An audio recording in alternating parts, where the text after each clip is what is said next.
이 사진을 보라. 서울국제불교 박람회에서 유진 스님이 헤드셋을 낀 채 EDM에 맞춰서 디제잉을 하는 모습이다. 불교 또 나 빼고 재밌는 거 한다는 반응과 함께 유진 스님의 인기는 사그라들 줄을 모르는데 유튜브 댓글로 요즘 스님들이 눈길을 끄는 마케팅을 많이 하는데 이유가 궁금하다는 의뢰가 들어와 취재했다.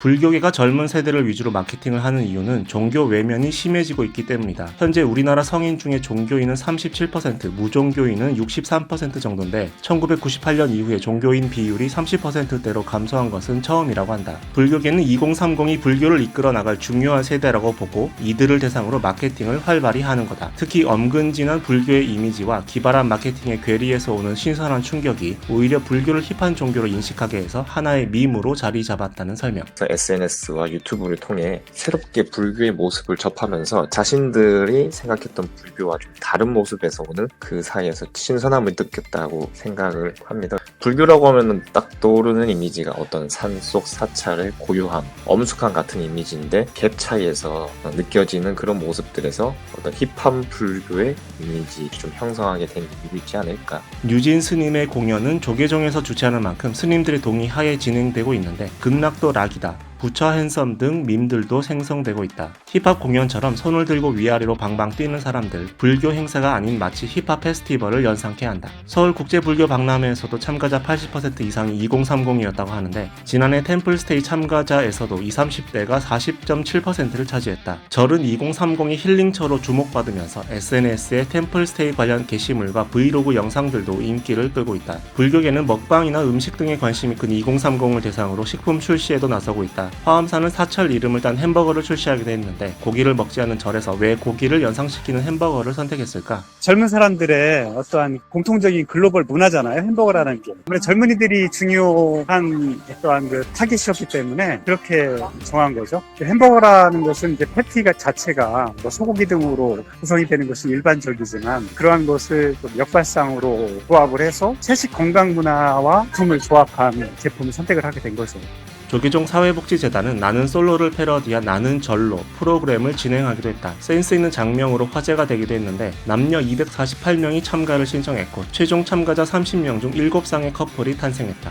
유진 스님의 디제잉 내용을 보면 이 또한 지나가리, 극락왕생, 여러분도 깨닫는다면 부처가 될 수 있습니다 등 불교의 중요 문구들이 담겨있다. 옛날 당나라 시대에도 지금처럼 대중적인 불교의 모습이 있었다고 하는데 당나라 시대에 강경법회라고 하는 게 유행을 한 적이 있었거든요. 제일 처음에는 경을 이야기하고 그 다음에 이제 그 경에 대해서 이제 설명을 하고 그 다음에 했던 것이 노래예요. 경의 내용을 완전히 각색해 버리는 거죠. 그리고 이제 그거에 그 내용을 가지고 다시 노래를 불렀단 말이에요. 예, 이것을 소위 말해서 이제 속강이라고 그렇게 이야기를 하는데 그 장안에 있는 이 유흥업소들이 문을 닫을 정도로 전부 속강으로 몰려가 버려가지고 그랬던 적이 있었답니다. 사실 몇 년 전에도 반야심경 리믹스 영상이 엄청 유명했었는데 신명나는 반야심경을 듣다 보면 잠시나마 해탈에 이르는 듯한 느낌이 든다. 다만 불교계에서는 불교가 흥미 위주로만 소비될 수 있다는 걱정도 하지만 일단 지금처럼 사람들이 호응해주는 분위기가 나쁘지는 않다고 보는 듯하다. 그 유진 스님이 이제 그 흥미 위주로 그렇게 흘러가니까 이게 과연 부정적으로 바라보는 시각이 있거든요.